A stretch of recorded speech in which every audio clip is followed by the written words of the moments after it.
We have used stories as a way to infuse meaning into our lives since the beginning of time. Growing up, my mother told me stories of a woman she called Mama.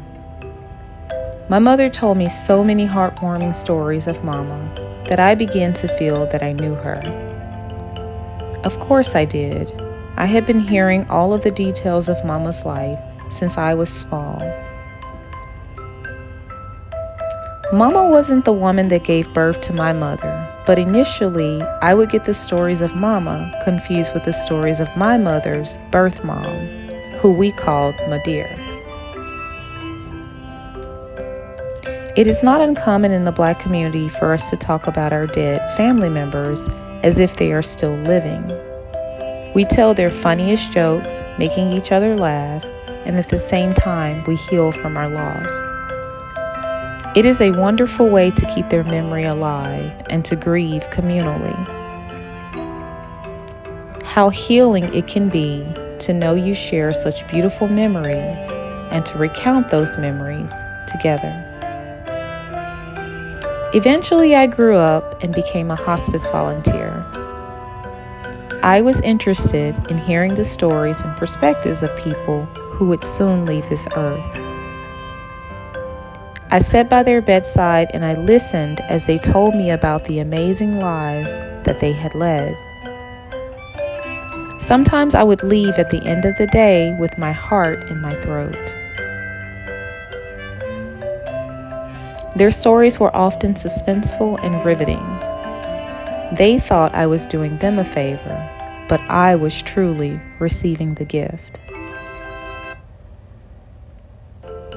I became interested in end-of-life matters, and during my research, I discovered the belief that when we die, our loved ones will be waiting to guide us to the other side. As it turns out, Mama was not my mother's blood relative at all, but she was definitely family. I knew Mama would be waiting for me. I eventually went on to college. One fall morning, I sat Indian style in the living room of my college dorm, on the floor eating a huge bowl of cereal, watching my favorite television show. Now, I didn't own a television of my own because I opted to read more. Thank goodness someone had placed one in the living room, because despite my preference for reading, I had one show that I couldn't give up. I could hear the loud sound of boots coming up the stairs. Suddenly, my roommate entered the room. She happened to be a junior and I was a freshman. Now, I'd spent a great deal of time trying to impress her because I thought I might want to be her sorority sister someday.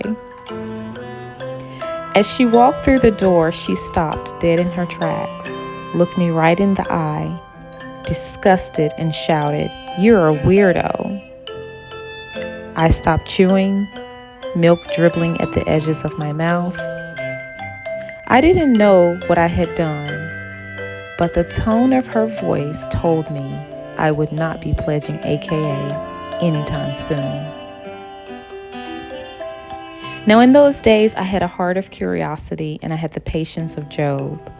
I sat for a few seconds looking around the room and praying my other roommates hadn't heard her. What was she going on about anyway? I humbly asked her, "What do you mean I'm a weirdo?" She said, "How can you be watching that?" as she pointed to the television screen while eating a bowl of cereal. That was the day that I learned I had a special stomach and I was made for births. She then gave me the ugliest face she could conjure up and stormed off to her bedroom.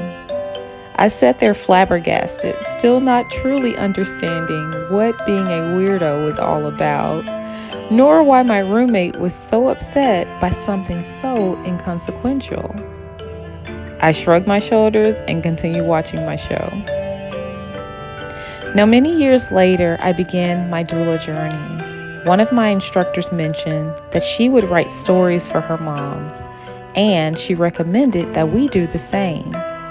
Now, at the time, I was writing a book, but I had to take a long reprieve from writing that book to figure out what I was going to do with my life.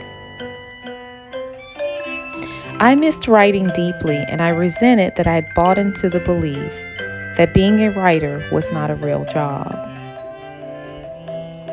I needed a real job. And it was in that moment that I knew that writing stories for my clients' births would get me out of this writer's prison. It just felt like perfect timing, and it was the perfect gift to give my clients. The stories I write are special because they belong to my clients. I simply operate as a vehicle to get them into gift form. These stories contain personal touches such as their culture, spirituality, the baby's journey from your womb into what I like to call the new world, and most importantly, they contain love. The birth of your baby is an event that you will never forget. Oftentimes, labor is work, and while you're busy bringing your baby into the world, I'm hard at work supporting you. I'm also attentive to the subtleties of emotional moments that make birth beautiful that you might not necessarily notice. Telling stories is as old as time, and it has never been a better way to memorialize one of the most exciting and beautiful journeys that we experience. Now, I personalize my clients' baby stories, adding elements of their family dynamics, emotions, culture, religious beliefs, adventure, and comedy when the opportunity presents itself during birth. Their birth stories can later be shared with other family members or kept private between the parents. The ability to capture these special moments allows mom and dad to focus single-handedly on their most important job, bonding with their new baby. So my roommate had walked in on me watching a baby story. Perhaps you guys remember A Baby Story. It was one of those medical marvel stories on TLC. It featured couples sharing their experiences and emotions during the final weeks of their pregnancy, delivery, and the first few weeks after their baby was born.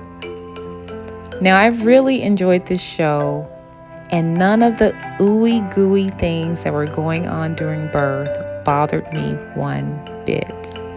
I continued to eat my Honey Nut Cheerios as if nothing was going on, and I was totally enthralled by the beauty of birth in the process.